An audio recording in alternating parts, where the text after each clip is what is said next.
Hi friends welcome to रेन्ना समयल इनके என்ன சமையல் பார்க்க போறோம்னா ரொம்ப சுவையான புடலங்காய் அப்பள கூட்டு தான் பார்க்க போறோம்। ரொம்ப எளிமையான முறையில் இந்த கூட்டை செஞ்சு முடிச்சிடலாம்। அந்த சுவையான புடலங்காய் அப்பள கூட்டு எப்படி செய்யறதுன்னு வாங்க பார்த்துடலாம்। புடலங்காய் அப்பள கூட்டு பண்ணுறதுக்கு 3 டேபிள் ஸ்பூன் எண்ணெய் சேர்த்துடலாம்। எண்ணெய் சூடாகி வரட்டும்। எண்ணெய் சூடாகி வந்துட்டு இதில் 1 டீஸ்பூன் கடுகு சேர்த்துடலாம்। கடுகு பொரிய ஆரம்பிச்சிருச்சு। பொடியாக நறுக்கின 10 சின்ன வெங்காயமும் கொஞ்சமாக கருவேப்பிலையும் சேர்த்துடலாம்। சேர்த்துட்டு நல்லா வதக்கிடலாம்।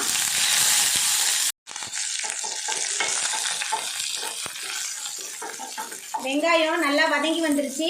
இப்போ பொடியாக நறுக்கின புடலங்காய் சேர்த்துடலாம்। ஒரே ஒரு புடலங்காய் தான் எடுத்திருக்கேன்। புடலங்காவை சேர்த்துட்டு நல்லா வதக்கிடலாம்। புடலங்காய் லைட்டாக வதங்கி வந்துருச்சு। இப்போ இதில் கொஞ்சமாக மஞ்சள்தூள் சேர்த்துடலாம்। அதுக்கப்புறமா உப்பு சேர்த்துக்கலாம்। உப்பு சேர்த்துட்டு நல்லா கலந்து விட்டுடலாம்। புடலங்காய் உப்பு மஞ்சள்தூள் எல்லாமே கலந்து நல்லா வதங்கிருச்சு। இப்போ புடலங்காய் வேகிறதுக்கு கொஞ்சமாக தண்ணி சேர்த்துக்கலாம்।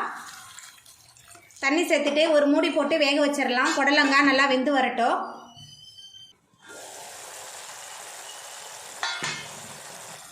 புடலங்காய் நல்லா வெந்து வந்துருச்சு। இப்போ நம்ம கடலைப்பருப்பு வேக வச்சுருக்கோம்। கடலைப்பருப்பை உள்ளே சேர்த்துடலாம்। 4 டேபிள் ஸ்பூன் கடலைப்பருப்பு வேக வச்சுருக்கேன்। கடலைப்பருப்பு சேர்த்துட்டு நல்லா கலந்து விட்டுடலாம்। கடலைப்பருப்பு புடலங்காய் எல்லாமே சேர்ந்து நல்லா வெந்து வரட்டும்। நம்ம சேர்த்த கடலைப்பருப்பு புடலங்காய் ரெண்டுமே நல்லா கலந்து வதங்கி வெந்து வந்துருச்சு। இப்போ இதில் அரை மூடி தேங்காய் 2 காஞ்ச மிளகா 1 டீஸ்பூன் சீரகம் சேர்த்து அரைச்சி வச்சுருக்கேன்। அந்த தேங்காய் விழுத சேர்த்துடலாம்। நீங்கள் காஞ்ச மிளகாக்கு பதிலாக பச்சை மிளகா கூட சேர்த்துக்கலாம்। தேங்காய் விழுத சேர்த்துட்டு நல்லா கலந்து விட்டுடலாம்। தேங்காய் விழுது சேர்த்துட்டு எல்லாமே நல்லா கலந்து ஒன்று போல் கொதிக்க ஆரம்பிச்சிருச்சு। இப்போ நம்ம பொரிச்சு வச்ச அப்பளத்தை சேர்த்துடலாம்। உங்களுக்கு எவ்வளோ அப்பளம் வேணுமோ அவ்வளோ அப்பளம் சேர்த்துக்கோங்க। நான் 3 அப்பளம் பொரிச்சு வச்சு உடச்சி வச்சுருக்கேன்। இப்போ அப்பளத்தை உள்ளே சேர்த்துட்டு நல்லா கலந்து விட்டுடலாம்।